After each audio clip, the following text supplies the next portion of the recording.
Hello, everybody. This is the climate change and disability webinar about to start up here shortly. My name is Alex Guinness. I'm from the World Institute on Disability. We have joining us Vance Taylor from the California Governor's Office of Emergency Services and Linda Helen from the California Department of Public Health. So just gonna do a quick test. Vance and Linda, can you hear me okay? Hello. Sounds good. Yep, I can hear you great. Okay, great. Well, sounds like the audio is working for all of us. All the attendees are in listen mode right now. We have, oh gosh, over 100 people had registered, which is fantastic. Thank you all for registering. And right now, so far, we've got 20 people that are in line. Everybody is on mute, but feel free to raise your hand or put something into the questions bar, and then we can type out an answer or just answer that in general as we are presenting. So again, thank you so much for joining. We will be starting this soon enough.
And I think we will start the webinar at about 5 past, if that's okay.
Well, thank you everybody for joining.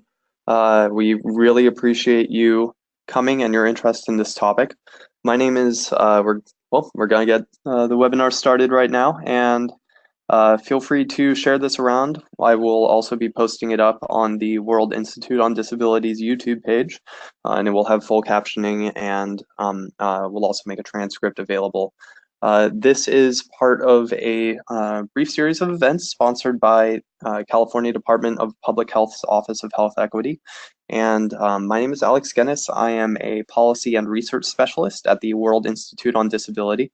We're a nonprofit located in Berkeley, California, and we work on a number of disability inclusion initiatives. And one of the initiatives that we started in the past several years is called New Earth Disability, and it's looking at the intersection of climate change and disability. And we are joined today by Linda Helland from the California Department of Public Health and Vance Taylor from the California Governor's Office of Emergency Services. So Linda or Vance, do you want to introduce yourselves really quick? Sure, I can start. This is Linda. I'm the team lead for the Climate Change and Health Equity Program in the Office of Health Equity at the California Department of Public Health. And I'll tell you more about my program later when I present. Nice to be with you.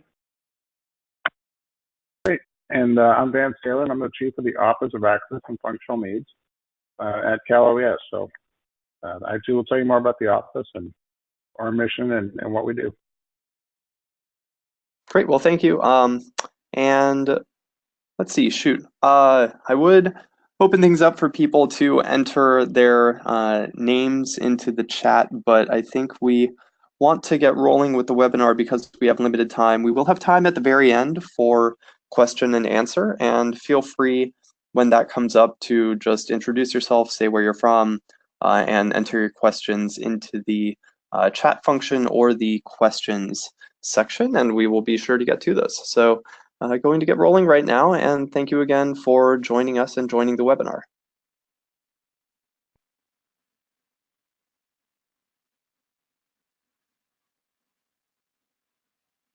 Now, starting the slideshow. There we go. So thank you again for joining.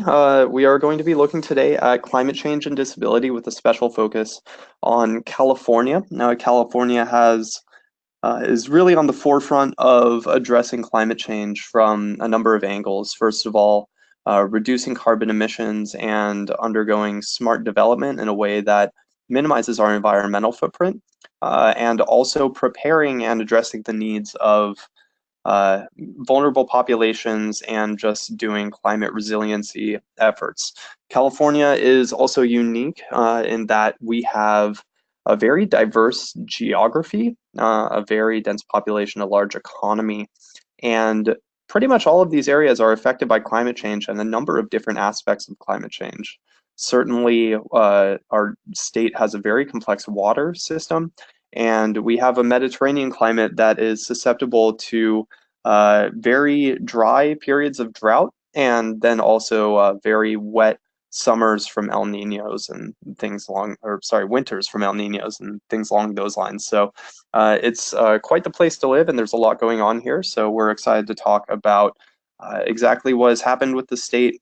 There's been a lot of events this past year, which Vance will talk about, and what our future looks like and how to include people with disabilities in climate resilience. So getting to it, when it comes to climate and disability, one of the things that I like to connect is the connection between disability activism, climate activism, and the overlap within those. So first of all, with disability activism, we always say that it's for a good life, is that people with disabilities need support for health and independence. Medical, for example, I use a personal story. I have a spinal cord injury and use a power wheelchair, and certainly require more healthcare, preventative healthcare, as well as kind of regular healthcare and responsive healthcare than most able-bodied people do. Equipment, use a power wheelchair, supplies, regular medical supplies, and medications, and there's a wide range and diversity of disabilities. People have physical disabilities, learning disabilities, intellectual disabilities, sensory disabilities, and chronic health conditions, amongst others, which all require unique and and an array of supports and life quality resources as well for people that need personal assistance, everything from personal care to, say, for somebody with an intellectual or developmental disability, some life guidance resources, physically accessible housing or housing that is within, say, access to public transit, transportation on those lines. And then also jobs and jobs that are available and accommodating to people with disabilities. We need funding and stability, so social services, which can range anywhere from, again, personal support and healthcare to employment support, community and family support.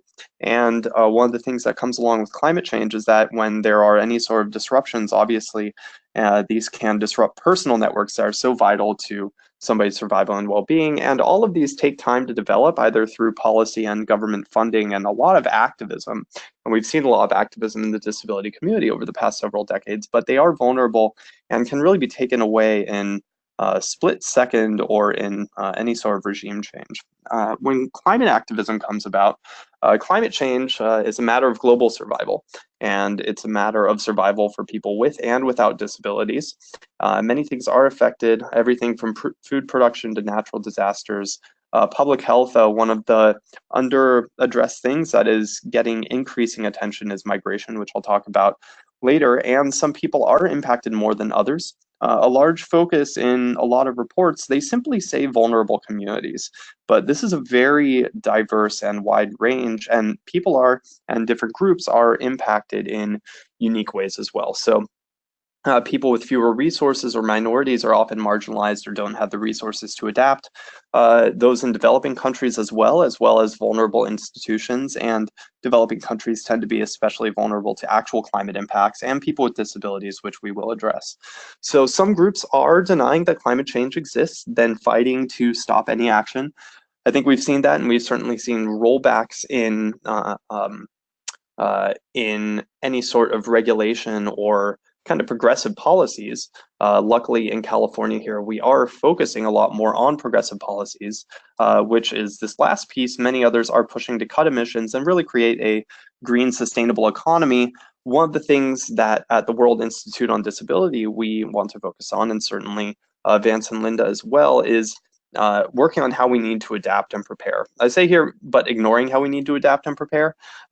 Some people are, but there is increasing awareness, and actually there can be a great intersection between adaptation, preparation, and reducing emissions. So really quickly, what is climate change? This is really important for all of us and us activists to understand how to frame the issue, and then also to communicate with our own groups and convince others about the importance of these issues. So quick rundown of climate change. Basically, the sun emits heat. Thermal radiation comes down from the sun. There are certain gases in the atmosphere that trap that heat and keep the atmosphere warm. Most of the atmosphere is oxygen and nitrogen, and those actually don't even trap heat at all. So we have carbon dioxide and methane are some of the primary greenhouse gases, and these are the only things keeping the Earth warm. So when we have recently, over the past century and a half or so, emitted a lot of carbon dioxide and other greenhouse gases, that basically thickens the blanket of greenhouse gases, warms up the atmosphere, and leads to global warming. And a warmer atmosphere does things such as transmits more heat into the ocean. It dries out soils, it increases heat waves. It can lead to forest fires and other issues, and this is all kind of a very complex interactive system. It affects nature, ecosystems, and humanity, and really the Earth is a complex place, and affecting the environment isn't some abstract, faraway thing. It really does also affect us as society, and also different groups within. So you can see here on the left side, thermal radiation comes down from the sun. In normal CO2, some of it stays in. High CO2 on the right, there's a little bit thicker of a blanket and it warms up the atmosphere, which is what we're dealing with. So it is complex and fragile. The numbers are really kind of staggering, which is that in 1870, the average temperature, or the average amount of carbon dioxide in the atmosphere, which is one of the primary greenhouse gases, was 270 parts per million. In 2017, we are hovering at, and even above, depending on the time of the year, 403 parts per million. So That is quite the increase.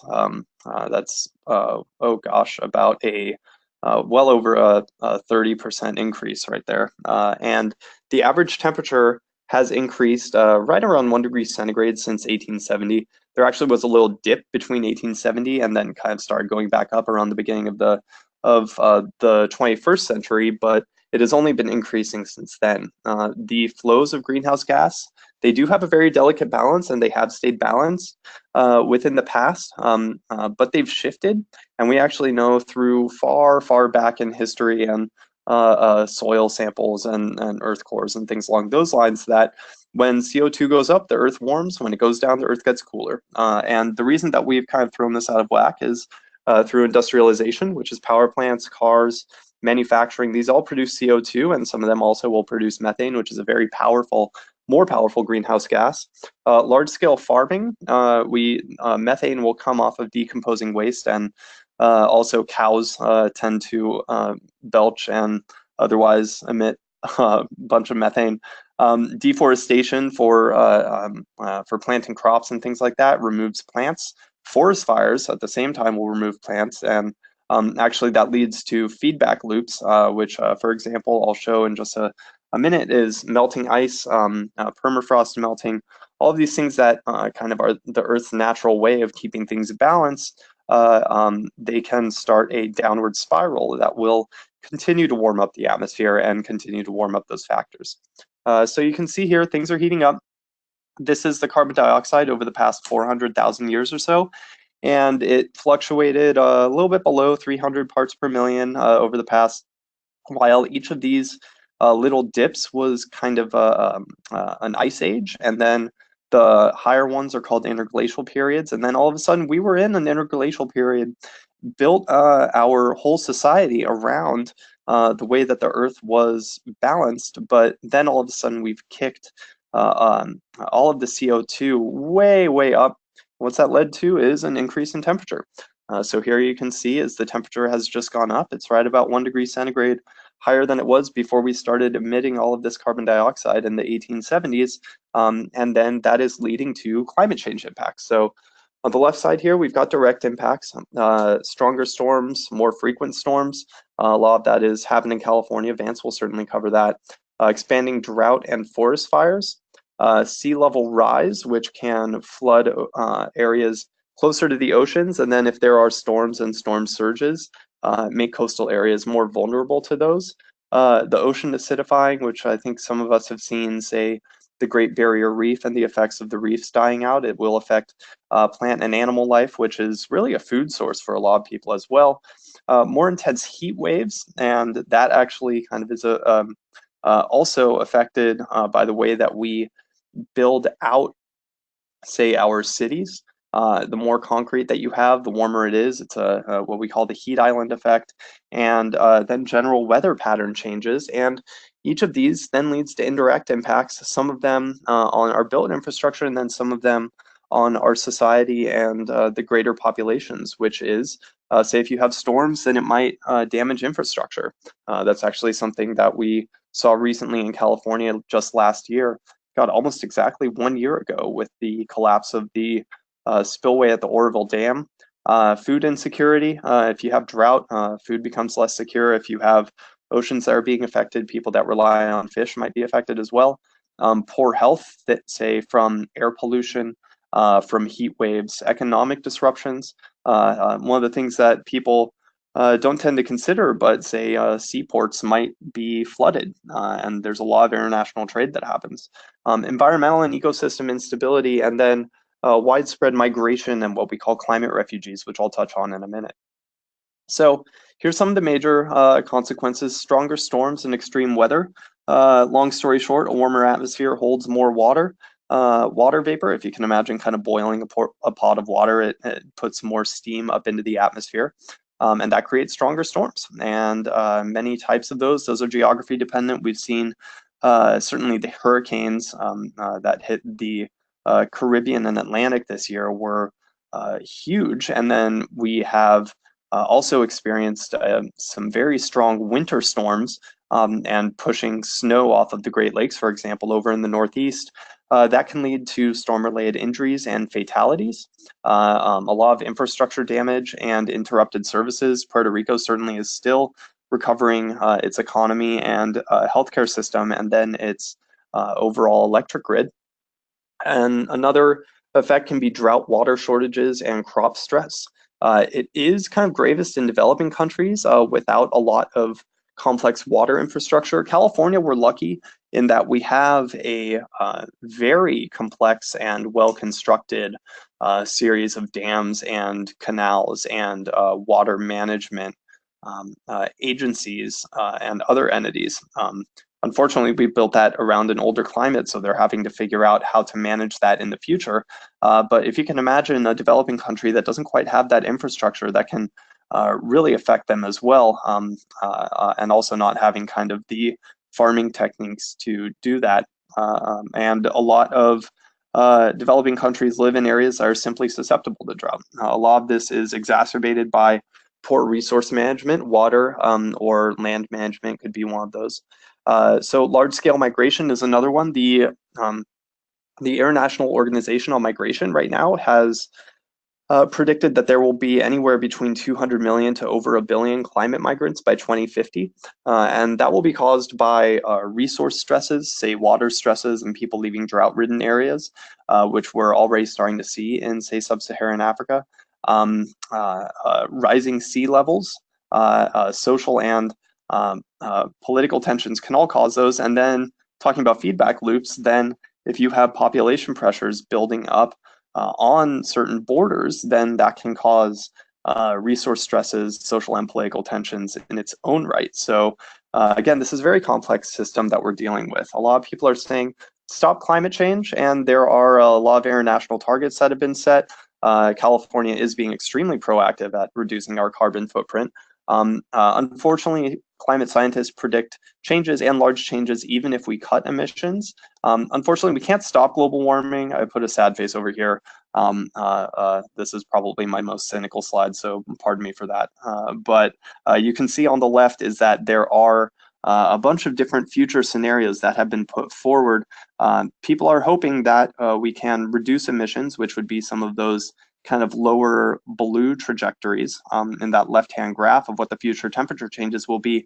But if there are feedback loops or we keep on burning fossil fuels the way that we have, then there's a potential for a very large set of temperature and climate changes. We do need to adapt. Preparing for climate change is very important. It saves lives, well-being, economies, and more.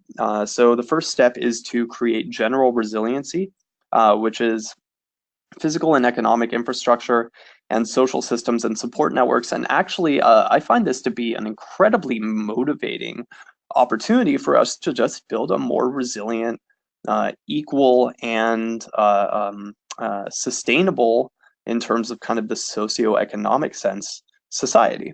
That all of a sudden, if we have a more stable economy that benefits people in its own right, and a more stable, resilient, dynamic economy can withstand climate stresses at the same time. And really kind of erring on the side of caution is a good way to go with that. A second one, and we'll be talking about this, definitely Vance and Linda will later on, is situation-focused planning. So there's disaster readiness and response for things such as storms and wildfires. Resource management.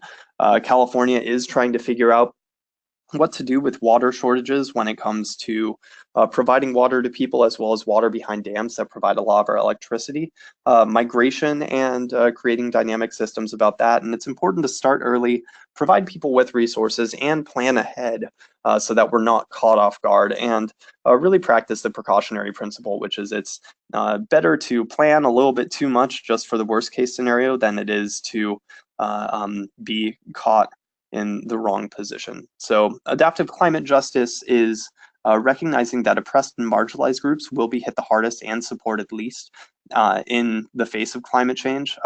This includes developing countries in the global south, economically disempowered and poor individuals, people of color, and religious and ethnic minorities, and actually people with disabilities in the end. There's been a lot of activism within a lot of existing marginalized and oppressed communities, especially communities of color, and organized communities that are low income, in addressing kind of this unequal impact of climate change. I'll also highlight a lot of Native communities and indigenous communities as well.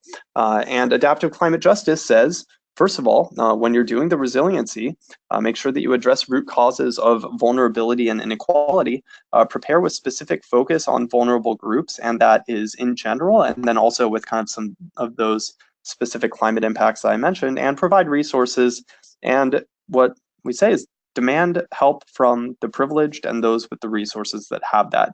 And that can be within a geographic area, within the United States, saying, hey, there might be, the government needs more resources to provide this, or international aid at the same time. So moving on to our main topic here, what does climate change have to do with disability?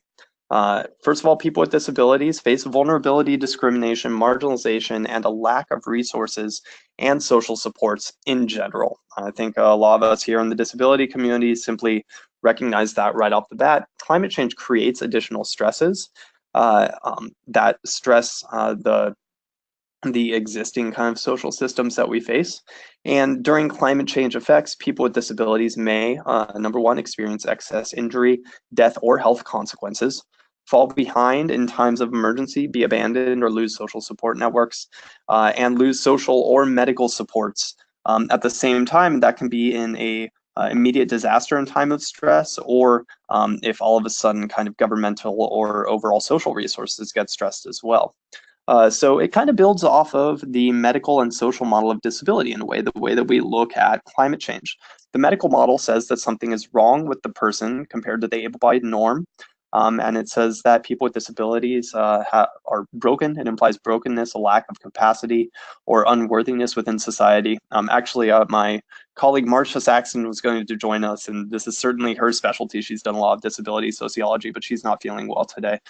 So she sends her regards, and I want to thank her for all of her help with this project as well.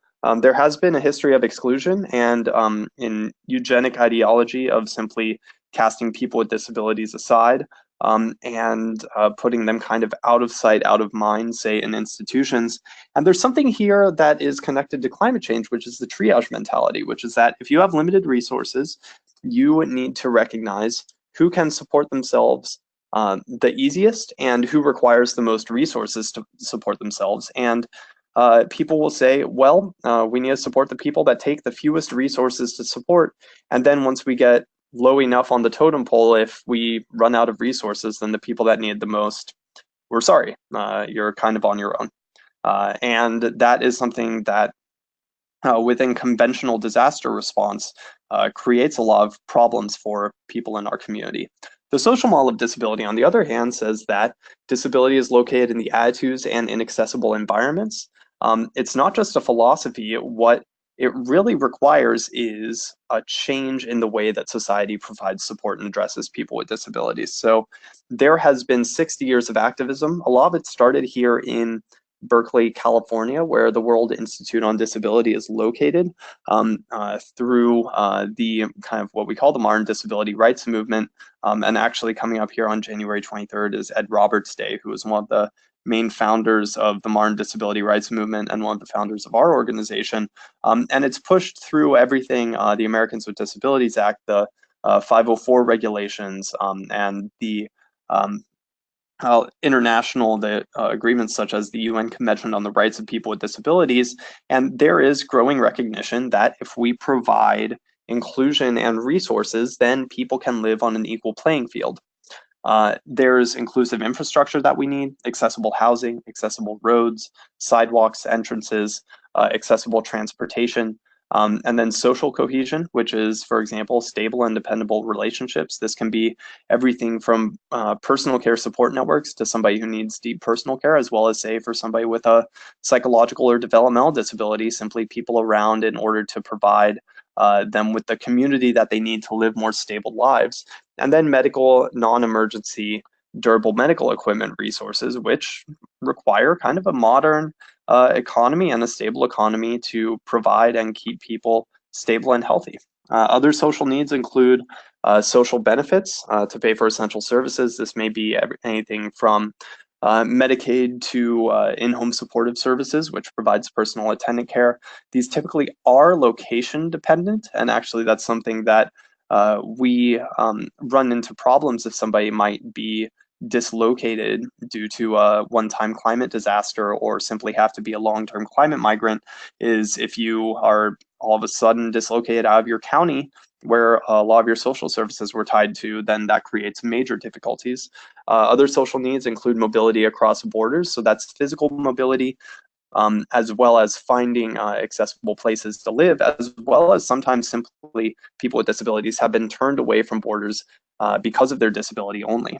Electric power and a modern infrastructure in that respect, communications, and this can be for personal support, especially if somebody is stranded and needs to connect with any of their personal support networks. And then finally, political empowerment and engagement and access to that so that we can continue to fight and maintain these social needs that fit with the social model of disability. So the truth is that we are vulnerable. We've been identified as vulnerable in the past. And I think that we kind of need to recognize that and own it and say that we need to fight for the resources to protect us in many of those situations. So the concept was created by Katrina and other disasters, neglect of marginalized people, which in a lot of the climate change literature is simply pulled together into saying vulnerable communities. We have had good and bad news with regards to disaster response, especially, and the, say, UN oh gosh, disaster response. Vance or anybody, if you want to help me with that acronym. Well, we'll roll on from that. Feel free to Google it. But many of these issues have been touched on at the NGO, government, local, national, and international levels, and we're seeing a lot more recognition of them. Now, in terms of climate change, one of the things that has been touched on the most is that climate change leads to more disability. And a public health measure of this has been disability adjusted life years, which quantifies the level of disability, population, and time into a single metric of quality of life. If you can imagine, if what they would perceive as a perfectly able-bodied person perishes 1 year early, then that is one disability adjusted life year. If a person acquires some medical impairment that is deemed to be 50% impact on their quality of life, and they have that for 2 years, 0.5 times 2 is one disability adjusted life year. It's kind of a funky little quantification of disability. We find it to be really problematic from a social perspective, but it is the existing focus of major reports. These can come from storm-related injuries, from crop shortages, malnutrition, invasive diseases, climate-related conflict and war injuries, which is something that is getting more attention. Say, for example, the war in Syria came out of a large drought, and that is something that people are increasingly recognizing. It will also have extra impacts on people with disabilities. In terms of storms and extreme weather, Vance will talk about this, is recognizing and running into inaccessible shelters and evacuation methods, and also the fact of fragile support systems in terms of medical support, caregivers. If somebody all of a sudden has to evacuate and doesn't have access to their medications or electric power or many of the things that are at home, that puts them in an incredibly precarious position. Heat waves is that people with disabilities often depending on their disability or health condition, have increased chance of heat exhaustion and heat stroke. People with disabilities are disproportionately poor and have reduced access to air conditioning. Invasive diseases, if somebody has a pre-existing health condition, then they're more vulnerable to any sort of illness. And then mass climate migration issues that they may encounter include inaccessible transit, as they migrate, as well as inaccessible housing, and then maintaining benefits, income supports, finding jobs that work with their disability, and then interpersonal support networks. Key example here, natural disasters. On the top left, we've got some of the fires that hit California recently. The Oroville Dam disaster on the top right, which Vance will talk about. Hurricane Katrina was one that really brought this to the forefront as well. You can see the hurricane on the bottom left, and then a lot of people with disabilities in the Superdome on the bottom right. Disaster readiness and response. We do need communication for sensory disabilities. So storm warnings on TV should have closed captioning, for example.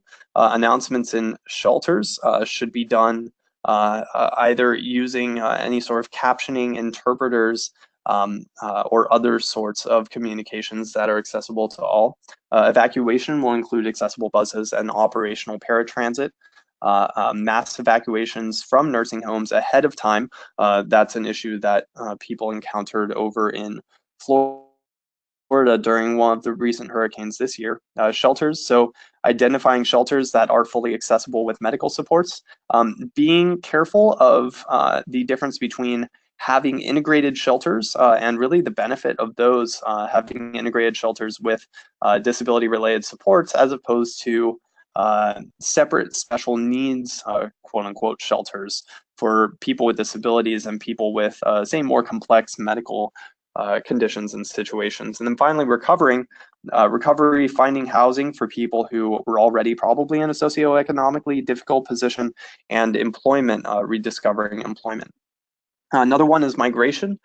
Here on the top left, there's a graph of how many people in the United States are vulnerable to the projected high tide line across the United States, depending on a sea level rise. And it could be, close to 10 million people might simply be out of a home. So that's going to need a response, and people might have to move. The climate migrants are people that are forced to relocate due to climate factors. As I mentioned earlier, up to 1 billion migrants by 2050. Many reasons for relocating: flood coastlines, evacuating storms, and not returning home. That's something that we've seen here in California, certainly. Damaged economies and simply not having the resources or personal economic support and seeking better lives elsewhere. And then refugees from climate-related conflict, which really kind of creates a fuzzy line.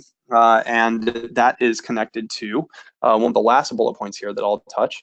So I guess I'll go through the first one, which is that when it comes to relocation, there are difficulties for people with disabilities in displacement and relocation, identifying and attaining accessible transit and accessible housing, maintaining and rebuilding support networks, attaining or transferring healthcare and social services. And this can be simply enrolling and getting the funding for them, or say if somebody requires a set of personal care attendants, also hiring and enrolling new individual support networks. Refusal of entry due to disability, which is something that has been seen, especially within, say, merit-based immigration systems. Excessive vulnerability throughout migration, and this can be to assault, sexual assault, anything along those lines. Abandonment by family, community, or caregivers. Some of this is not going to be applicable here in California or even within the general borders of the United States for people that are currently living in the US or citizens, say, that aren't vulnerable to deportation if they are somehow encountering authorities during some sort of climate crisis or migration. But there still are international issues that we need to be aware of. Most climate migration literature doesn't include disability, and displacement literature is almost entirely about conflict refugees. And as I mentioned earlier, sometimes climate change can create conflict, which then leads to conflict refugees. So we do have kind of some gray areas there as well. There are economic intersections here, which is that climate change affects economies and markets through decreased productivity. Certain supply lines might be affected. If there's storms that wash away highways, for example, or through coastal ports that are flooded, there can be resource shortages and price increases. This includes for food supplies, and people with disabilities already face economic challenges. Here's a few pieces of data from the 2015 American Community Survey, which is that employment for people ages 21 to 64 in the USA, rates of employment for people with disabilities was 35.2% versus 78.3% for people without. Annual earnings were $40,000 versus $45,000, and the poverty rate was more than double. It was 27% versus 11.6%. And then finally, there are unique economic needs, which includes medical care and supplies and government benefits, supports, and public services that I touched on earlier. So have we been considered? A lot of organizations look at climate change with regular reports. This includes the International Panel on Climate Change, national and local government commissions. California has a whole set of very focused climate change research and resiliency articles as well. There are nonprofits, plenty of nonprofits that do research and education about climate change, and I'm sure a lot of us have interacted with them. People with disabilities are often not specifically addressed. Instead, we're lumped in with, quote, vulnerable or, quote, special groups. And what a lot of documents will say is certain populations, vulnerable populations such as women, children, the elderly, and the disabled will experience this climate change impact. I looked at the International Panel on Climate Change report, and there was just a couple of mentions of disability, and it was simply in those sorts of sentences. There has been some mention, as I mentioned, about causing more disability or disability-adjusted life years, but there have been a few articles, white papers, and a 5-day, quote, e-discussion about climate change and disability. I'm finding more and more people are interested in it and incorporating disability into reports as well. We started this project about 4 years ago, and it's been phenomenal progress. And I want to thank everybody that's helped to raise awareness about this. So there are growing efforts, especially around inclusive disaster readiness and response. There's agencies, local agencies, there's state level guidance, certainly that calls on including vulnerable communities and people with disabilities. There's disability NGOs, some are internationally focused, some are focused a little bit more domestically on disaster response. Portlight Strategies is one that has been fantastic, especially in Houston and Puerto Rico this past year with the hurricanes, and then local advocates really pushing for their well-being. There's an increasing interest in the climate and disability connection. These are actors at all levels. I find that every time that I raise this topic, that kind of ears perk up and people say, oh, that's interesting, and want to start expanding the conversation as well. And certainly want to thank you all for joining and being a part of this conversation. We do, however, need to connect and organize, and I think we'll talk about that near the end in terms of what are our next steps. So some interested organizations include Department of Public Health and Office of Emergency Services, county emergency managers, the Union of Concerned Scientists. We published an article on climate-related migration with the International Organization on Migration as well. These are both interested organizations. And then disability organizations, Portlight, we have a partner in Australia, ourselves and a few others. Really now, before I hand it off to Vance, I'm going to talk about climate change in California, because this is a California-focused webinar, and it's important to understand what our state is going to go through in the future. So some of this information is from California's third climate assessment. You can see the link at the bottom there, climatechange.ca.gov. /research, or simply climatechange.ca.gov includes a lot of information. And this image at the top is an image of the Sierra snowpack before one of our major droughts that started in 2011 and went all the way through 2015, 2016. And you can see March 27th versus March 29th, the amount of snow, which we rely on for a lot of our water needs, was really, really down. And then the whole southern half of the state is just dry. So these are effects that we've seen. So quick overview with temperature and heat.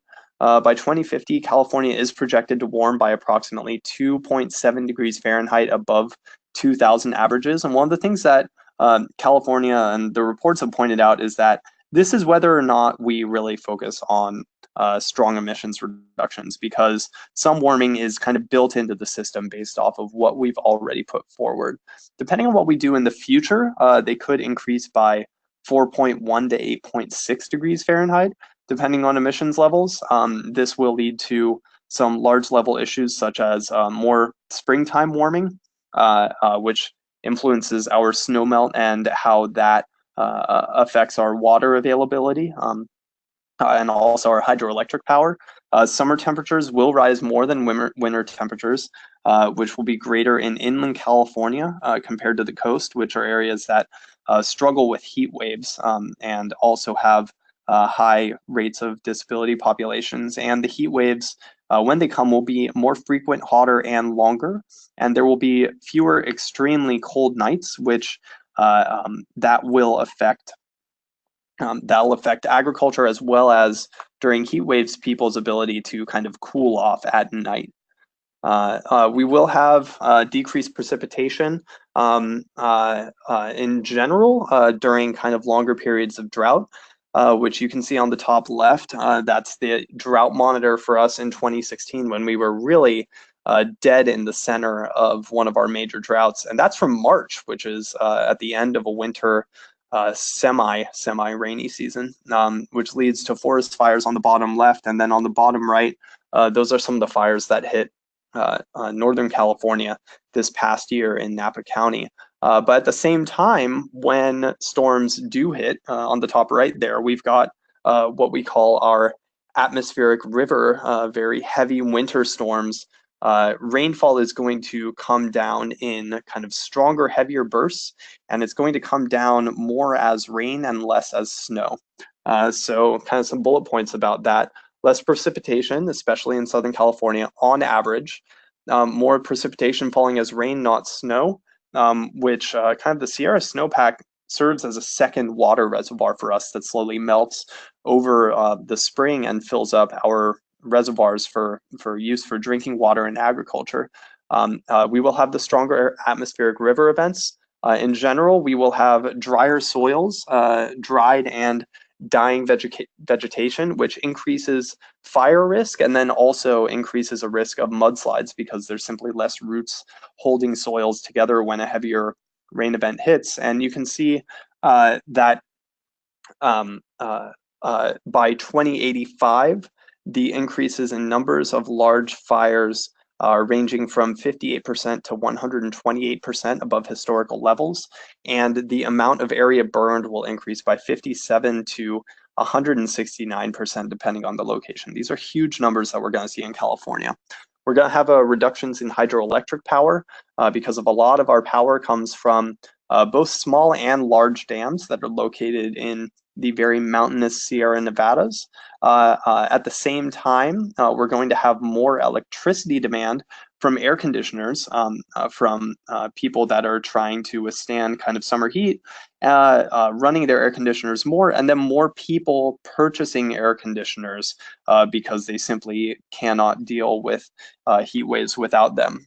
So the areas that predominantly non-majority and wealthier zip codes are projected to experience smaller increases in energy consumption, while those with more Latino and lower income residents are projected to experience larger increases in energy use. So that's something to consider for our community. At the same time, in extremely hot days, transmission lines lose power, and we do have risks to large transmission lines, including transmission lines running from Oregon to California when we really, really need a lot of energy, and in the LA area, which is something that we ran into during the Southern California forest fires this year. Sea level rise, here is the beautiful, beautiful San Francisco Bay, and you can't see Berkeley, but I think if I peek hard enough, I can see my brother's apartment in San Francisco. So California, coastal counties in California are home to about 32 million people. We have 3 of the largest ports on the West Coast in Long Beach, Los Angeles, and Oakland, as well as a major military base in San Diego and a major oil refinery up here in Richmond, and then some in Southern California. San Francisco is right there on the bay and creates a lot of kind of economic activity. And then even our Central Valley a lot of it is at or below sea level, kind of being protected by a series of levees, and the Central Valley is sinking a little bit. Any sort of sea level rise is really dangerous to our economy and the people in it. It has already risen 7 inches in the last century. Sea level along the state's coastline in 2050 could be 10 to 18 inches higher than in 2000 and 31 to 55 inches higher by 2100, depending on emission scenarios and some climate modeling, and actually some recent research that I've seen that was published after this most recent climate assessment is saying that just people looking at Antarctica, we're probably going to see more than most previous estimates showed. Increasing strength of storms. Storms kind of push water ahead of them, just given the air pressure, and they push water up on shore and cause storm surges and higher waves. And Vance, we were talking about this, about the strength of the storm that hit Southern California that caused the mudslides really recently. And what they say is, first of all, in terms of storm surge, and then also in terms of rainfall, as early as 2050, given current projections of sea level rise, today's 100-year storm, the effect on how high up on the coast it affects could occur once every year. And when they say 100-year storm, it's not that it necessarily happens every 100 years. It's that it has a 1% chance of happening in any given year. There are some responses that areas are looking at. In the California Bay here, they are looking at reinforcing both kind of man-made and natural ecosystem levees, and say helping marshes to regenerate, which can protect against storm surges. The state, counties, and other areas really are looking at responses to this, so it's not all doom and gloom, but it's something to be aware of. Public health, and right after this, I'm going to hand it off to Vance, and this is a quote that I guess I probably should have handed off to Linda because it's she's from the Department of Public Health, but you can see on the top left there's Shasta Dam, with low water levels, and low water levels and even water pollution can affect public health. Some invasive diseases through mosquitoes, or even invasive diseases affecting, say, forests. Pine beetle has been something that we've seen, or affecting crops. And then air quality, both higher temperatures lead to higher ozone levels, and then forest fires affect air quality. And there's that kind of quintessential photo of the LA basin with a lot of smog in it. So this quote from the report, before I hand it off to Vance, public health could also be affected by climate change impacts on air quality, food production, the amount and quality of water supplies, energy pricing and availability, and the spread of infectious diseases. These impacts could have potentially long-term repercussions, and the severity of their impacts depends largely on how communities and families can adapt.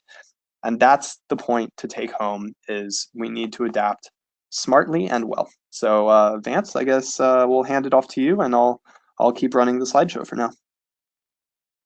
Okay, thanks, Alex. Appreciate it. And thank you to Alex and to Marcia for inviting me to participate in the webinar.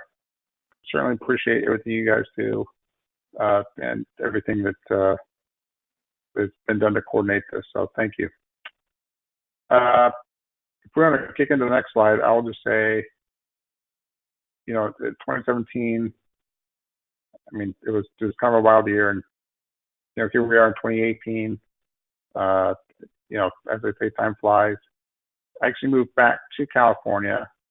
Let's go back one more, Alex. Thanks. I actually moved back to California in 2015 after having lived on the East Coast for about 13 years. And in the 13 years I was gone, quite a bit changed for me. I got married. We had 2 kids.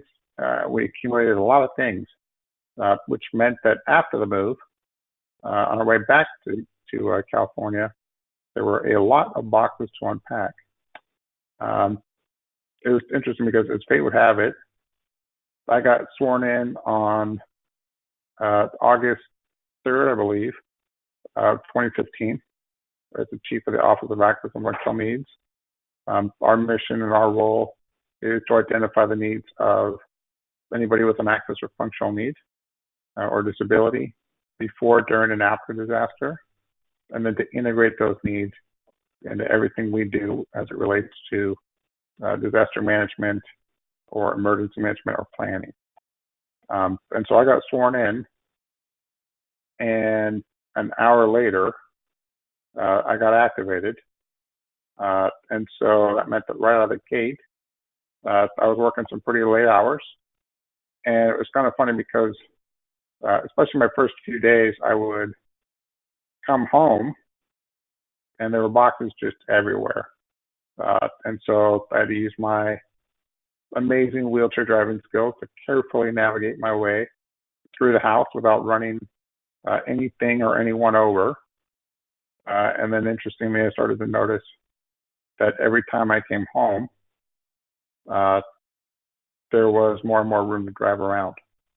And it was as if magically, while I was off at work, activated in response to what was a fire, the box ferry would come to my house and unpack things.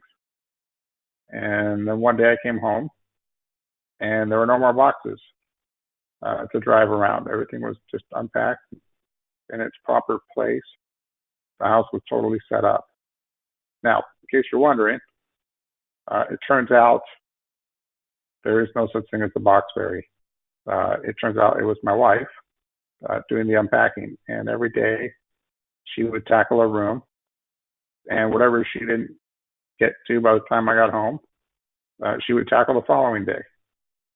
Now, I can't help but think that somehow that process of getting unpacked and moved in is a good metaphor for what we're all trying to do. And as much as we would like to see access and functional needs integrated into everything we do in California, and as much as we would like to see climate adaptation strategies integrated into everything we do in California, the reality is it just isn't something that happens overnight. It is a process, a difficult, seemingly impossible at times, and definitely slower than what we want it to be process. And yet we keep at it. Each of us has a responsibility as individuals, as well as on behalf of the agencies, organizations, and stakeholders we represent, to think about how we integrate access and functional needs into climate adaptation strategies and to do more than has been done before. Now, thankfully, we actually have the influence and the wherewithal to do it, but we do need to ask ourselves, what can I do to advance this mission of inclusion? And we need to find the fortitude to do it, to work towards it, box by box, day by day, until we find things as they should be. So let's take a look at where we are and where we've been, so we can better determine where it is we need to go. Alex, go hit the next slide. All right, this is just simple. 2017 was absolutely one for the record books. Let's go to the next slide. I mean, do you like rain? We had water to the tune of 45 atmospheric rivers by March.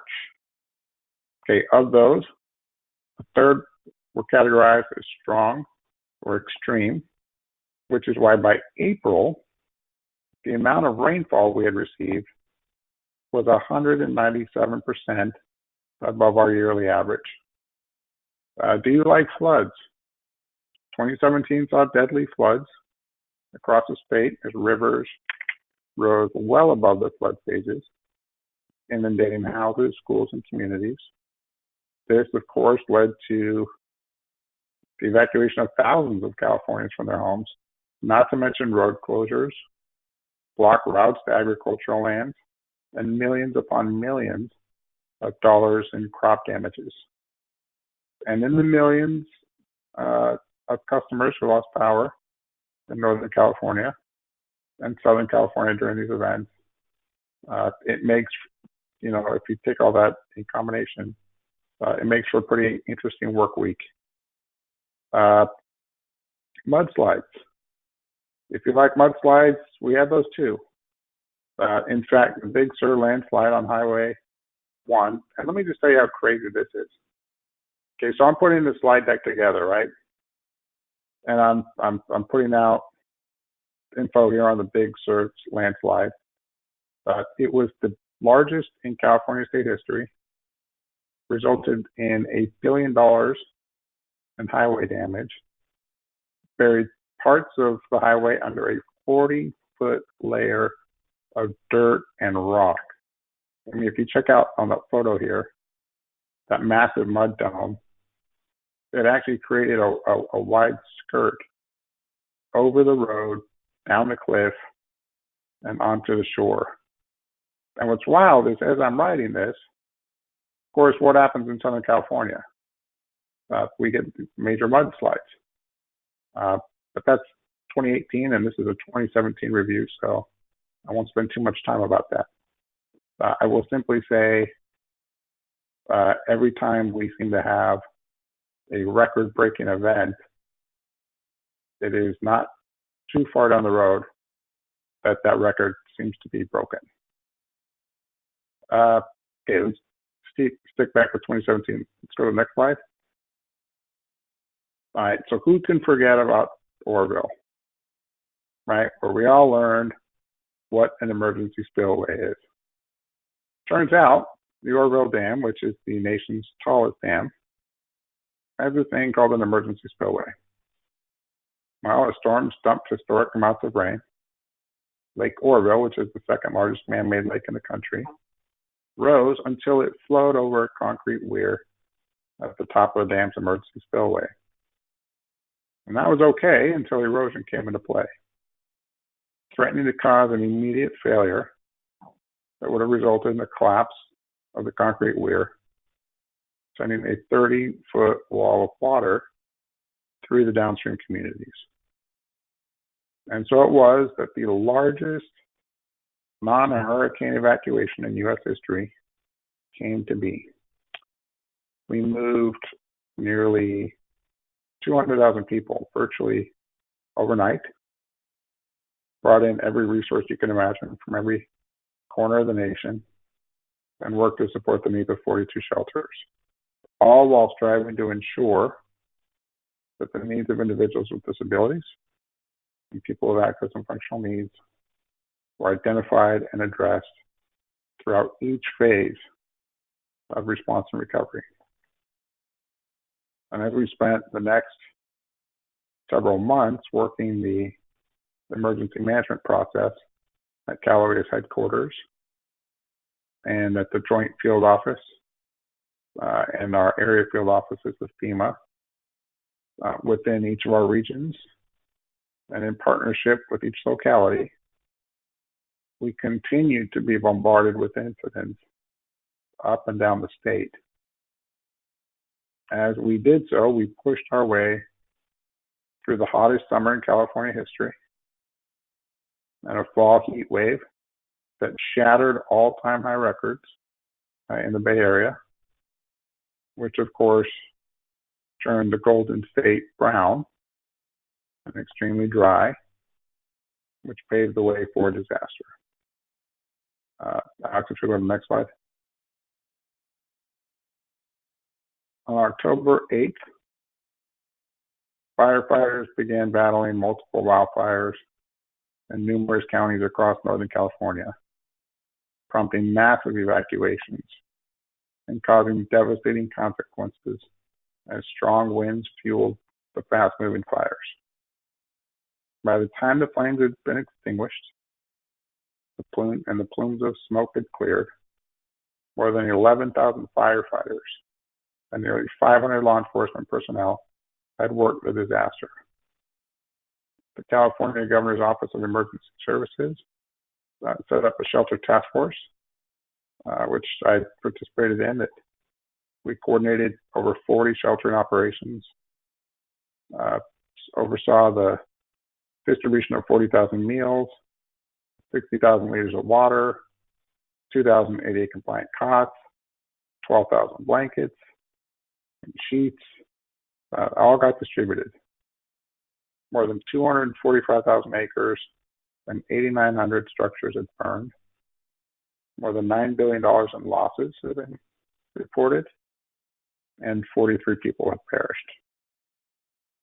Indeed, by virtually every metric we have, this was the worst disaster in state history.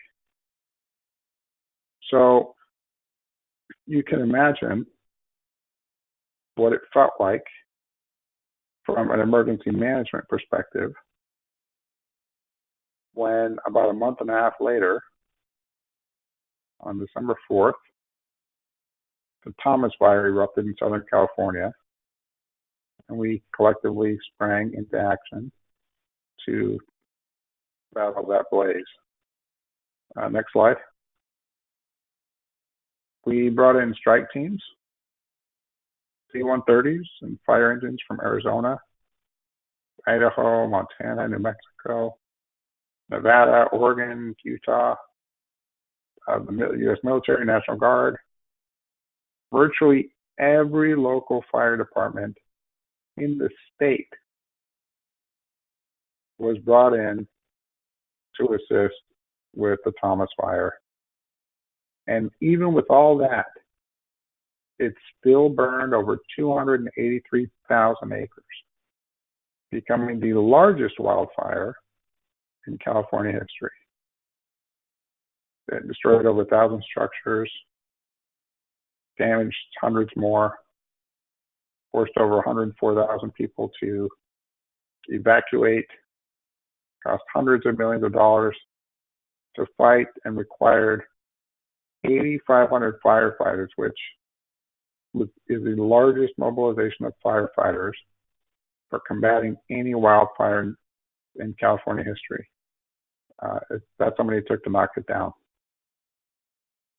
So that, in a very, very, very, very tiny nutshell, was 2017. I finished the year one locust short of winning disaster management bingo. So you'd better believe that I was happy to see the ball drop on New Year's Eve to welcome 2018. Now, I will say, in all fairness, I didn't know that I would only make it 8 days into 2018 before being activated for the mudslides. All right, so we saw all this destruction. We were activated for over 150 days at our state operations center. What did we learn, and how do we use that to go forward? Let's go to the next slide.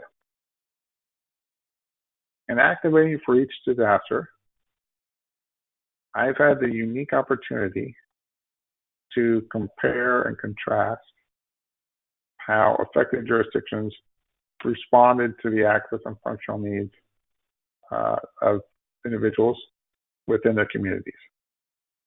And in doing so, I've found that there are three things that if local emergency managers will do, regardless of the size, the economic standing, or geographic location of their jurisdictions, exponentially increase their capacity and capability to save lives, to reduce suffering, to increase independence, and to promote the health of individuals with access and functional needs. The first thing is we see that jurisdictions are successful when they've established a relationship with their local independent living center. We see success when jurisdictions have reassessed the accessibility of their sheltering facilities. And we see success when jurisdictions integrate ASL interpreters within their press conferences. In an environment of thinning budgets and ever limited bandwidth, these are the things local emergency managers can do without spending exorbitant amounts of time or money that will yield monumentally significant results in their efforts to integrate access and functional needs. These things are tried, they are true, and they are tested. I want to take a few moments just to touch on each item. Alex, if you'll go to the next slide. Number one, establishing a relationship with the local independent living center. All right, so many of us on this webinar know, and some of us don't, that independent living centers are not places where people with disabilities go to live. You might be surprised how often I get that. ILCs are community-based, nonprofit organizations designed and operated by individuals with disabilities. The ultimate goal of an ILC is to promote the independence of individuals with disabilities. There are 28 in California, and every community emergency manager needs to connect with their independent living center.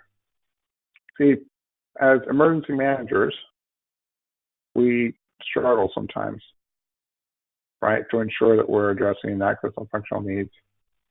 We explore and debate things like, hey, should we have registries? And we hear towns and cities, counties debate that all the time. Do we have a registry? Do we not have a registry? What's the best way to inform people about disasters and evacuation requirements? How do we make sure that we're sheltering properly to provide access for people with disabilities? And these jurisdictions oftentimes go through this massive effort and struggle. They ask all these questions without ever realizing that the quickest, most efficient way to address those challenges is to partner with a local independent living center. If you want to ensure that people with disabilities are receiving life-saving emergency-related information, partner with your ILC. They will push that info out to consumers. If you want to receive that info, tie in with your local ILC. If you want to know who needs assistance evacuating, partner with the ILC. They'll tell you which consumers have contacted them and what their transportation needs are. I always tell emergency managers, if you want to know about unmet needs at shelters, partner with the ILC.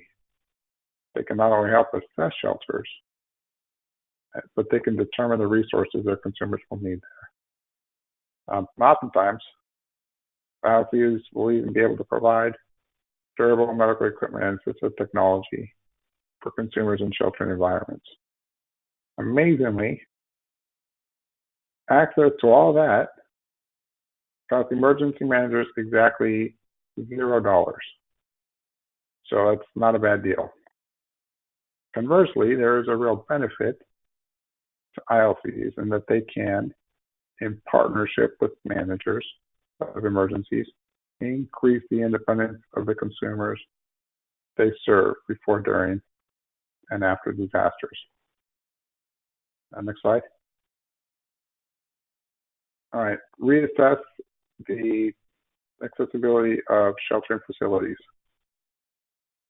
Now, I can go to just about any county in the state right now and show them all of the facilities in their jurisdiction that are designated as potential shelters within the National Sheltering System, NSS, and I'll guarantee you that they'd be surprised.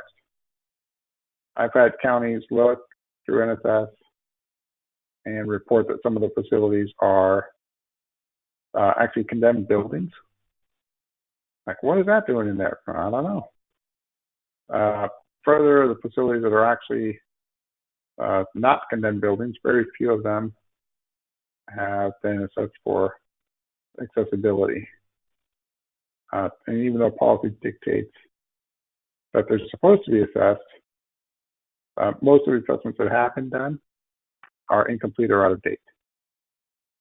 And so too often, officials are selecting shelters based on poor or incomplete information.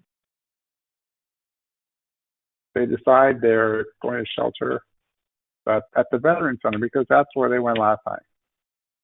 Never mind that the Veteran Center doesn't have much to offer in terms of accessible resources. So let me just give you a quick example. I remember going to a shelter in Northern California. This was during the Oroville disaster. And it was at an elementary school. And I arrived at the shelter to find people were practically sleeping on top of each other. It was overcrowded. There was a shortage of accessible bathrooms. There were no accessible showers. And the campus itself was difficult to navigate in my wheelchair. And I went to another shelter, same town.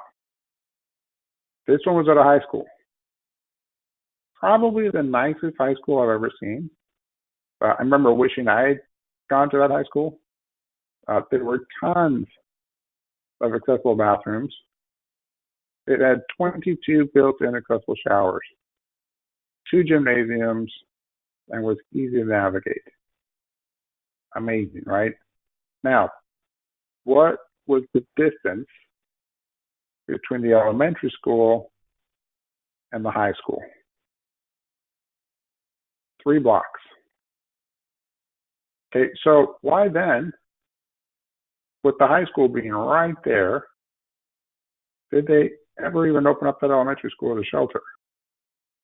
Well, it turns out that's where they had always gone. They had decided where to shelter based on historical experience instead of using current assessment data to make a more fully informed decision. So I tell communities, if you want to be successful in your sheltering, you need to reassess the facilities you have listed in NSS. Next slide.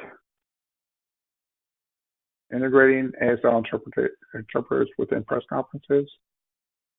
I'll just tell you what happened during the October wildfires in Northern California. Trouble started when local officials opted to forego notifying the masses about the wildfires via wireless emergency alert or the emergency alert system. That singular decision left thousands of deaf people unaware of the imminent danger that they were in. And instead of being woken up by their vibrating cell phones, which many of them had strategically placed beneath their pillows, as they do every night, their phones laid still. And so it was with the fires raging all around, members of the deaf community slept uninformed of the danger around them. In the face of this immense challenge, staff from our deaf and hard of hearing partner agencies who had found out about the wildfires through friends sprang into action, started sending text messages to alert their clients about the danger. They even drove into burn areas to wake people up and assist them from evacuation. Upon getting to their cars, a startling realization came over them. With flames in seemingly every direction, they did not know where to go for safety. And so, like their non-deaf counterparts, they pulled to the side of the road, into parking lots, took out their smartphones, and started streaming press conferences so they could learn where to go for safety.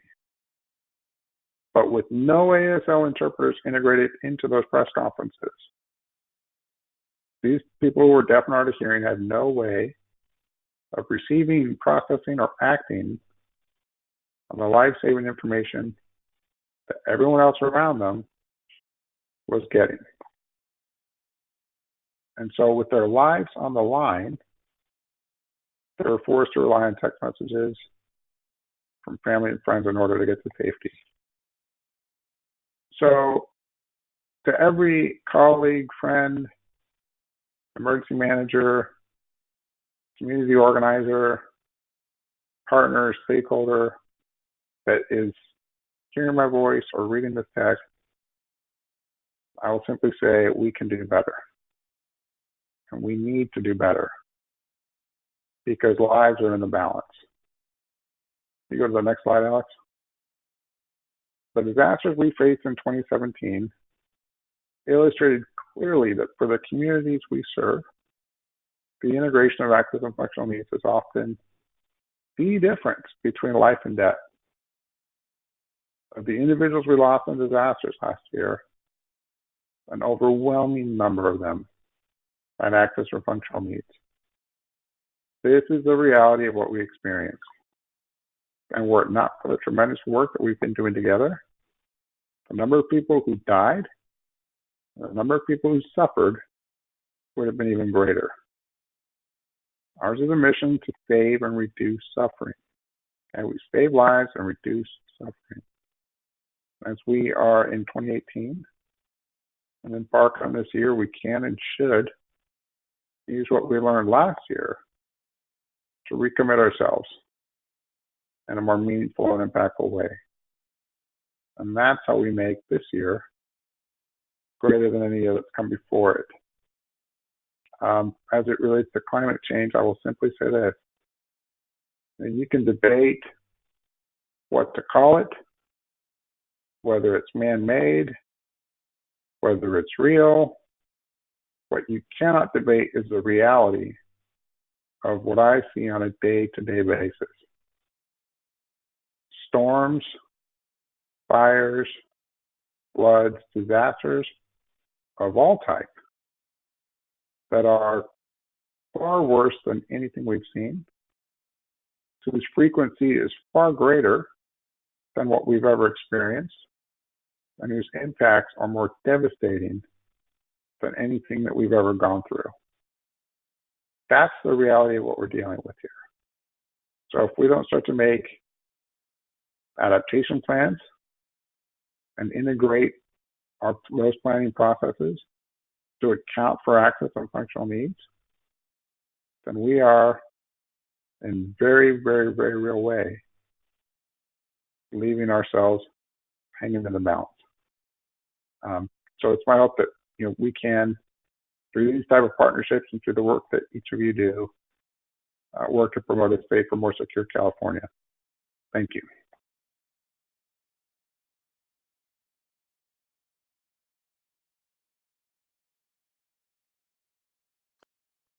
All right, thank you so much, Vance. And I think now we will transfer it over to Linda, so that Linda, you can,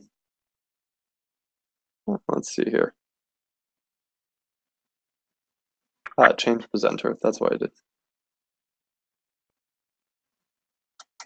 Thanks, Alex, and thanks There so we much. go.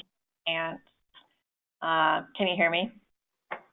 Yep, hear you just fine. Can you see my screen? Yep. Great.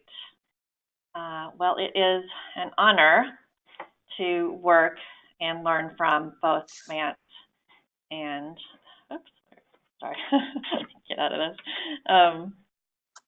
No. Is it showing?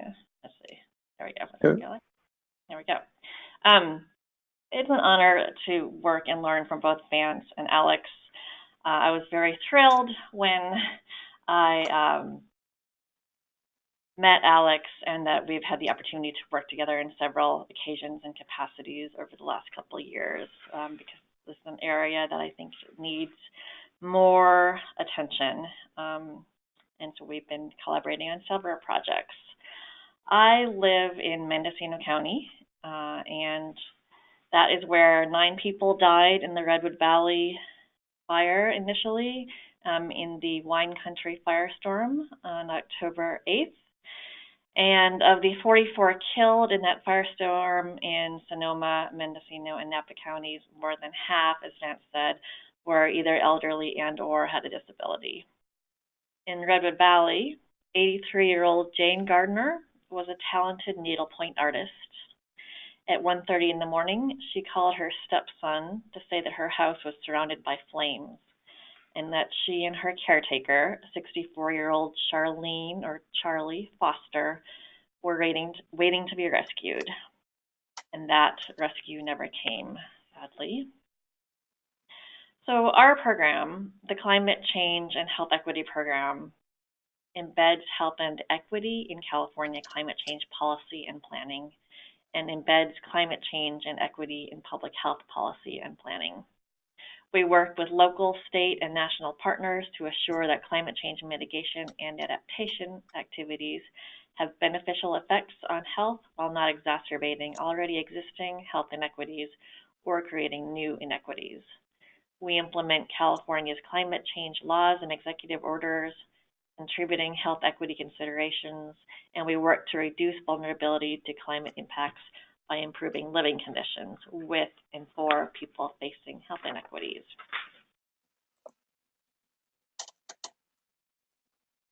Our conception of climate resilience starts with the Asian Development Bank's definition as the ability to survive, recover from, and even thrive in changing climatic conditions. And we move beyond it to movement strategy centers, understanding that the goal of climate adaptation should not be to simply help bounce back after disasters and other climate effects, because the underlying conditions of inequitable political power, participation in decision-making, and access to opportunities and resources will need to be changed in order to improve quality of life, health, and sustainability. Instead, communities seek to bounce forward to a renewable, sustainable economy marked by inclusive participation in the policy decisions that affect daily life before, during, and despite climate change-related events. I would say in the state, we're in the infancy of incorporating considerations for people with disabilities into climate policies, and we have a ways to go to do so successfully. I cannot speak for other agencies, so I'm going to tell you about the arenas in which my program has been involved with shaping state policy guidance to take people with disabilities into consideration. In contrast to Vance, we work more on the prevention side, so working on policies to lessen underlying vulnerabilities of communities so that they're more resilient, as I said, before, during, and after disasters.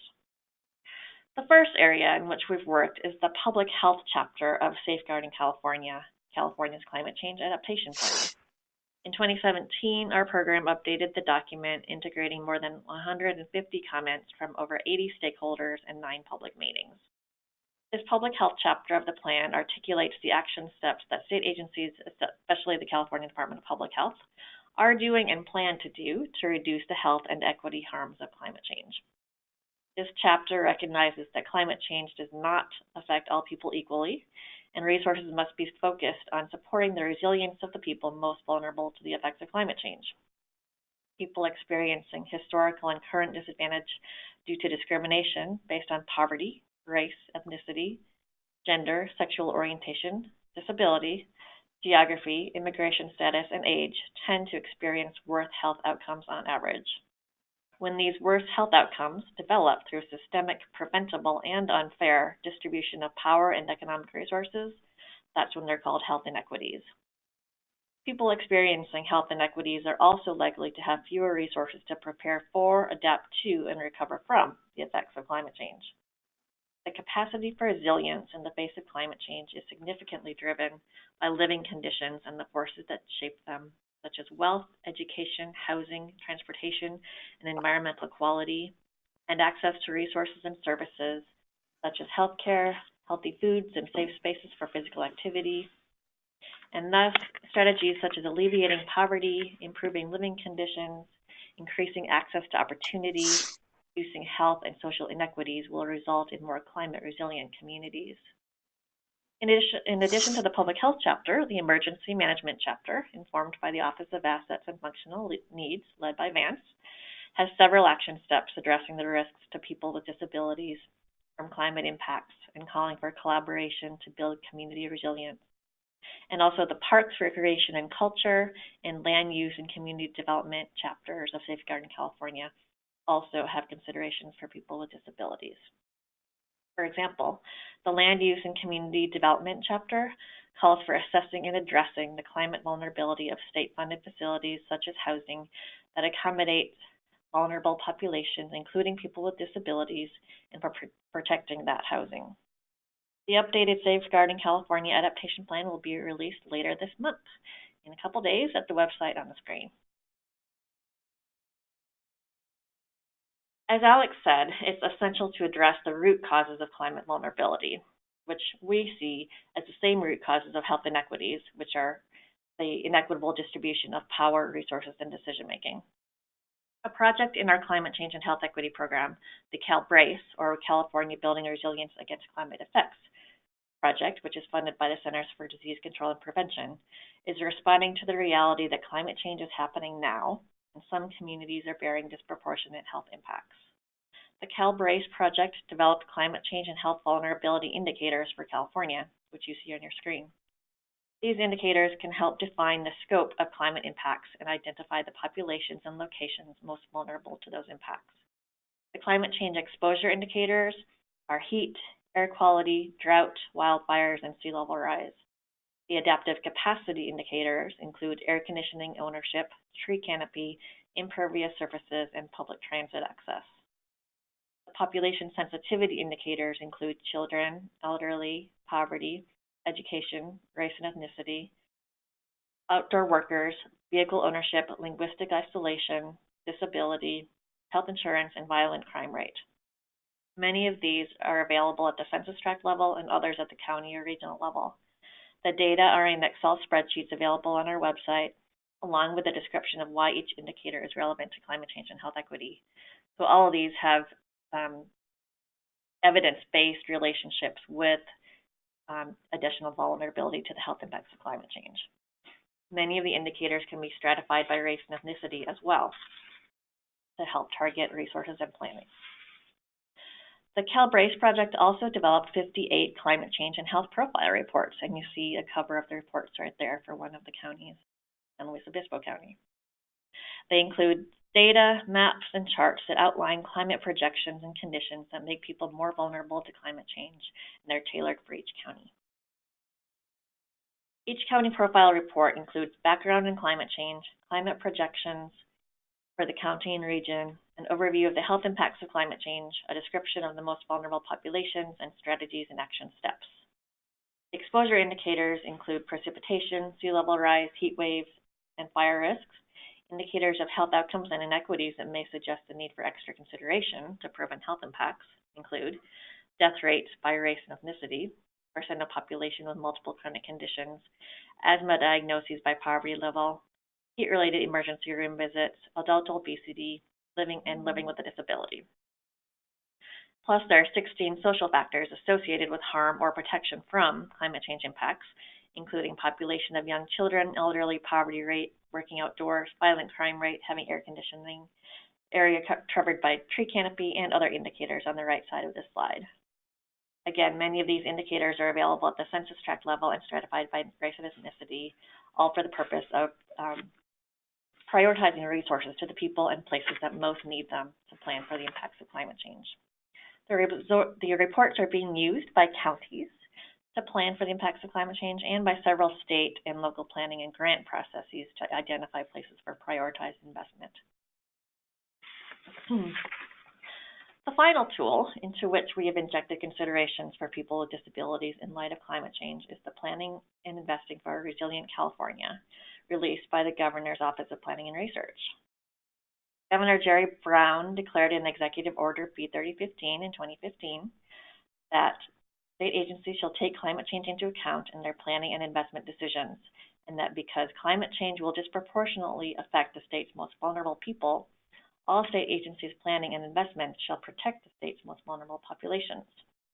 This was the first mandate in the United States requiring all state agencies to plan for climate change and to protect vulnerable people while doing so. In response to the executive order, the Governor's Office of Planning and Research created a technical advisory group to create guidance to help state agencies incorporate climate change impacts into planning and investment decisions. I served on that group and chaired the Equity and Vulnerable Communities Subcommittee to develop a checklist of considerations for state agencies to prioritize communities facing inequities in their plans and investments and assure that they advance health and equity. We invited representatives from state agencies, nonprofits, health equity, climate justice, and environmental justice groups to help craft the guidance. And Alex participated on that group and provided valuable input to that guidance. The essence of the guidance is that achieving a fair distribution of power and access to resources requires prioritized investment and opportunities in and for communities facing historical and continuing inequities. This prioritized and equity-focused approach to investment and resource allocation brings reduced vulnerability to harm from climate change. The direction is for every state agency, through whatever function they perform, to identify ways to prioritize resources to people facing inequities while accounting for climate change impacts. To help state agencies' staff identify communities or places in which to invest and support, the guidance document describes factors that contribute to vulnerability of people and communities to the impacts of climate change, including existing inequities, institutionalized racism or exclusion, disinvestment and resource deprivation historically experienced by communities facing inequities that lead to degraded living conditions and lack of power over decisions that affect their lives, poor environmental conditions, access to services or living conditions, such as being uninsured or lacking access to health care, transportation, living in areas with poor air quality, on upper floors of tall buildings, in areas with lots of impervious hard surfaces and little tree cover, or working outdoors.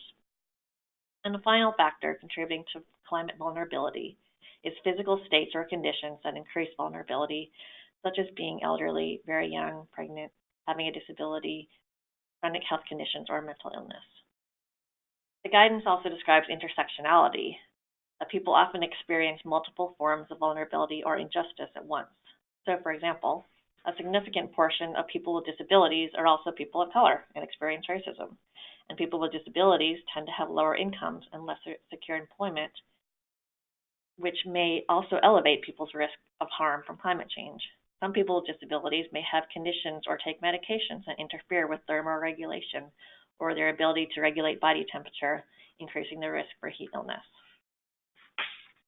The guidance has a section on the importance of genuine engagement of the community in major decisions and provides tips and best practices so that decisions are improved through increased input from different perspectives. There's more buy-in and acceptance of decisions and support for the implementation, and to give people a voice and decision-making power over actions that affect their lives. This guidance for conducting community engagement suggests closed captioning and accessible media for people with disabilities. We developed a checklist of considerations for state agencies to help them ensure that plans and investments identify and protect the state's most vulnerable populations. Some of the questions include, which vulnerable populations may be impacted by or could benefit from your policy, initiative, budget, or program? How may the policy, initiative, program, or budget increase racial equity or decrease inequality in income or wealth? How may it ensure safety and improve health outcomes for vulnerable populations, including people with disabilities? How will you assure that vulnerable communities are prioritized for employment and job training? And do you have dedicated set-asides for vulnerable communities? For every agency is supposed to look at those questions and answer them for every major planning and investment project. Again, the essence of increasing equity is prioritizing resources for people or communities facing inequities. These resources can include extra financial investments, incentives or resources, higher levels of service or facilities, capacity building or training, and jobs. Or as Genoveva Isla says, cash, capacity, and control. The guidance for state agencies was released at the end of last year by the Office of Planning and Research and is available at the URL on the website, on the slide. So that is the end of my presentation, and I really want to thank Alex and Marcia for inviting me and for their great work. I've really enjoyed collaborating and looking forward to the discussion with all of you. Great, thank you. And really appreciate your part of the presentation. Actually, before I wrap things up, we had a couple of questions. The first one is if this will a recorded session be available afterward. And we are recording this, and as soon as I make sure that the transcript and captioning are accurate to put up on YouTube, that'll be up hopefully sometime next week. And I will certainly email that out to everybody that was signed up for the event, as well as over the New Earth Disability listserv that I'm sure a lot of you got this announcement through. And the second question, which I think is probably good for Vance to answer, is in terms of your partnerships during an event such as a hurricane, when trying to get appropriate accommodations or medications to affected people, how can organizations like a nonprofit help these people without violating HIPAA? And can organizations access medical records from state hospitals or Medicaid during an emergency? So do either of you or Vance have a thought on that? Sure. So we do set that up, and we have protocols in place to ensure people can get the medications they need. The issue typically isn't getting the medicine. The issue tends to be that a lot of times people don't have contact info for the doctors, or they're not clear on exactly the medicines that they need. And so if we've got somebody that's really clear that says, hey, look, I take X, Y, and Z medicines, and these are my dosages. This is the dosage, and here's the contact info for my medical provider, my doctor. Then that stuff lines up pretty quick. But what we run into, without exception, is you'll go to a shelter and somebody will say, I need my heart medicine, and I have to take it every day. And they ask, well, what do you take? And I go, what's a red pill and a blue pill, and one is a circle and one's a triangle. And they're, well, what's your doctor's name? Well, my daughter, she knows that. Well, what's her number? Well, I don't have my phone, and I don't have her number memorized, right? And so it's those type of obstacles that typically really present themselves as a greater challenge. So we strongly encourage and urge for people to have all their info with them. Put it in a phone, write it on a paper, but keep it on your person so that you can get the medicines you need when you need them without having to miss doses. Yeah, certainly. I think a big part of, and thanks for that answer, a big part of the emergency response is kind of a two-sided coin, and one part is the organizations and agencies that interact with the community, and number two is the things that individuals can do to guarantee their own safety and well-being. And certainly, I know that the Red Cross has recommendations, and these things are available online about what they recommend to have a go bag of a week's worth of medications and some information about your medical needs, and if possible, to have a few more basics on, as Vance said, on your person, then that's incredibly valuable as well. So there's one more question, which about what can people with disabilities do transportation-wise that are low zero emissions that can be accessible. I don't necessarily have that as an official prescription. One thing is, the whole idea of what they call kind of quote walkable integrated communities that have bike paths or smooth sidewalks that people with disabilities can easily navigate without having to hop into a car is really valuable. And then well-functioning public transportation that's accessible and responsive to the needs of people with disabilities is really valuable in that it can also lower carbon footprints. So. And I'll just add, Alex, that more advances are being made all the time for electric, larger vehicles like transit vehicles, accessible transit vehicles and vans, and low carbon fuels for those. So there are lots of options beginning to be available, and I just encourage people to get involved and talk with their local transportation planning agency and ask and demand that they get those things for you. Great, thanks. You know what? We have another couple of questions coming in. I'm just going to wrap up my part and try to do it with enough time for about 5 more minutes to get to everything. So feel free to type in questions into the Q&A box as well. But I'll go through the what's next right here with a picture of our fine California state capitol. Well, I guess I can hear Vance and Linda. Can you see this? Are we good to go? Yes. Awesome, great. Yeah, I see your slides on the left, so it's not full screen, but we see your slides. Oh, it's not full screen. Oh, well, I got it. Okay, great. Well, we will. What's next is to do a few different things. I think number one is, and really appreciate everybody here, and we hope that you can spread the word, is building awareness and policies. And the way that I put this forward is analyze, educate, advocate, and implement. Analyzing is number one, analyzing the current situation, and then also what the future will be. So analyzing the current situation is identifying key actors and their work, and it can be researchers.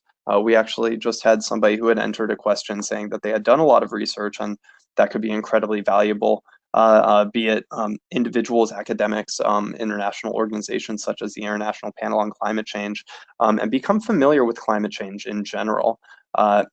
Understand policymakers at the global, national, and local levels, and there's something incredibly powerful about being able to build connections and relationships with policymakers and decision makers at the local levels. And we've found, Vance was mentioning independent living centers, that these are local agencies and entities that can be incredibly valuable partners. And then as well, advocacy groups and nonprofits that can push for change and push for policy change and take some of the lessons learned here in California and elsewhere and try to spread them as far as possible. So asking then, are people with disabilities considered? How and how not?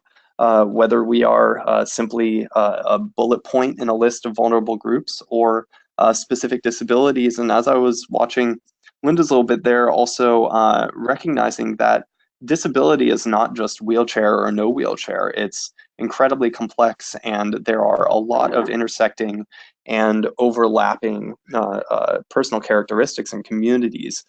So recognizing kind of the dynamism of that is really valuable as well. And how will people with disabilities be impacted by climate change? We've touched a lot of this, but as I mentioned, it's also really dynamic. And then how can policies and actions change the impact?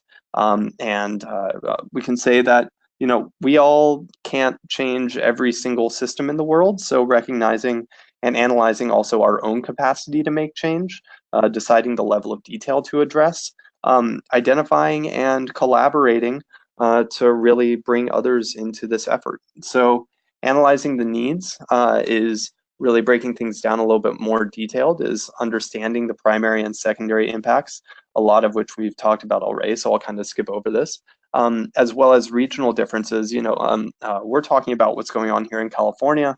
A question that just came up was somebody who had done research and recognized a lot of the hurricane effects that go on, say, in the Gulf Coast. And there are regional differences, but there's also similarities. Vance was showing photos of flooding that had gone on in the kind of river basins of the Central Valley and some of the mountainous areas here in California. And that has connections to what happened in Houston and what has happened in other areas of the country. So identifying the regional differences in terms of the impacts, in terms of levels of development, which certainly can be between nations as well as within nations, and adaptation capacity, politics, agencies, and disability organizations. And politics can range everything from don't believe in climate change at all to being on the understanding it and being on a very kind of active edge of responding and protecting people's well-being in the process. And then needs regarding social and personal education. And that brings us here to educating people between disability rights and here's kind of an old, oh gosh, an old cartoon. And I forgot that it says greenhouse effect and solar radiation behind this teacher right here. It looks kind of like a 60s sketch sort of thing.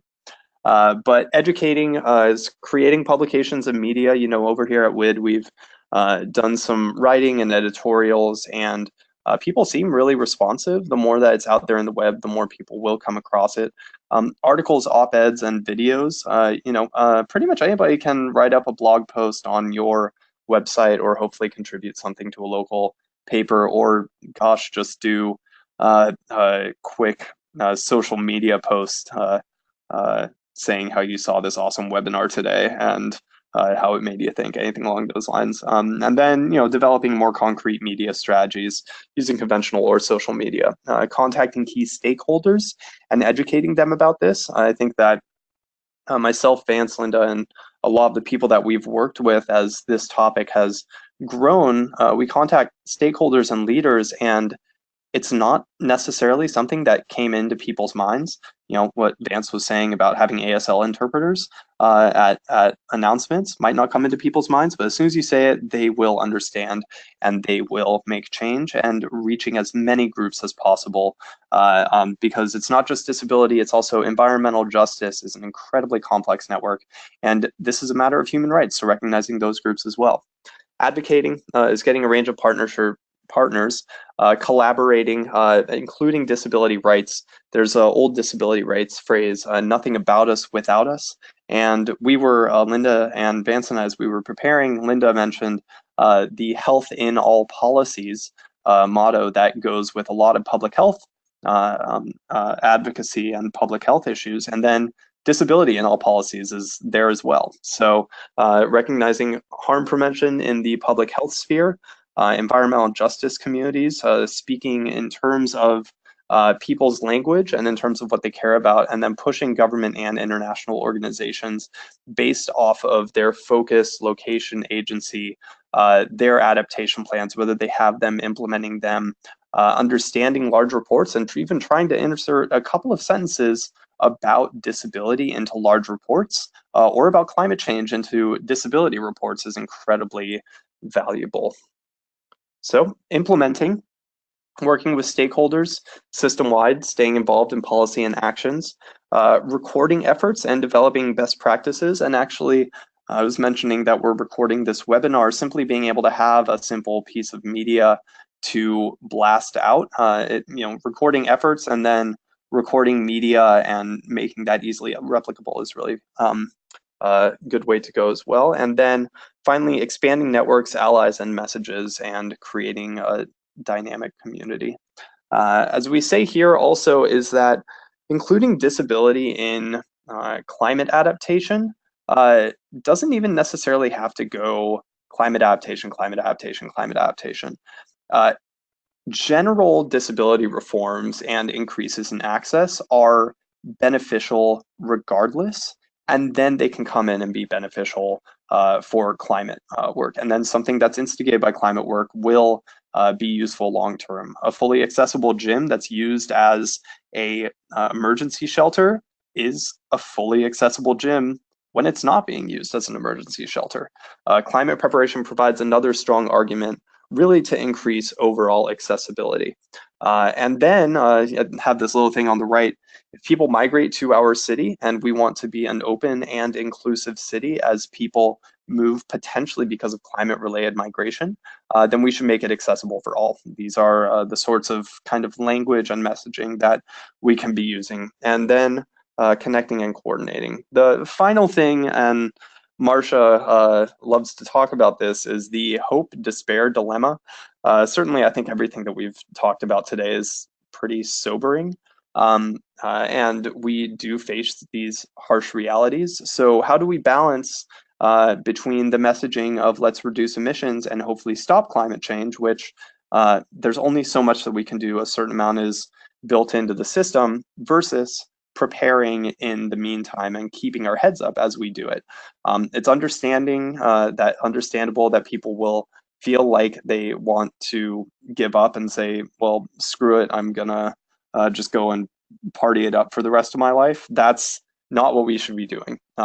Now we can have community gatherings and build up a community with fun events, but we shouldn't submit to denial and isolation and things along those lines. So just think in the future what you can do, how you can stay informed, and the actions that you can take. Right here, how can you help? Think about your interests, your expertise, your organizations, your connections, and your capacity for change, and then start to educate yourself, to educate others, to prepare, spread the word, strategize, organize, and advocate, and collaborate. So thank you, everybody. We have just a few more minutes for Q&A. This is my information right there. And the question right here. Suzanne, can we have access to these presentations in electronic form?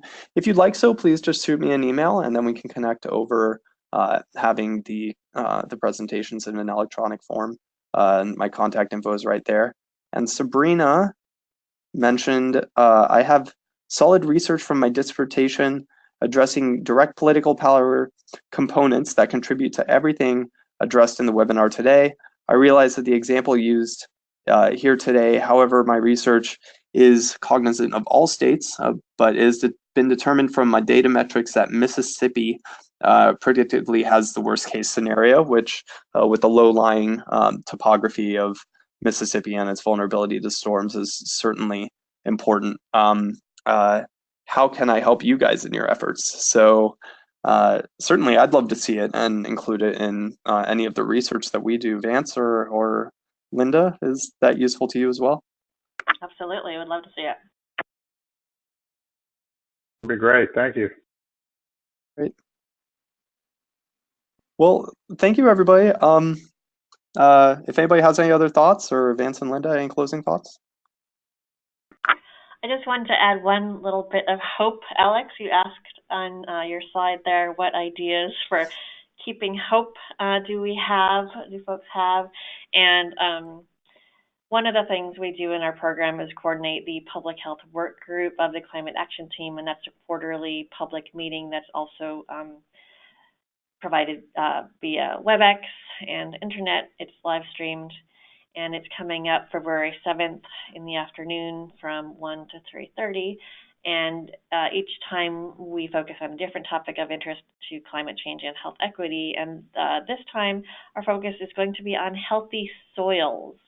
And I know that one I discovered a few years ago that regenerative agriculture or agroecology or carbon farming practices can actually take excess carbon from the air where it's doing so much harm and bring it back into the soils and plant matter where it has all sorts of beneficial effects on the plants, on their resistance to climate impacts, on their nutrition, on yield, and may even help reduce the need for pesticides and fertilizers, and it absorbs water, helps prevent flooding.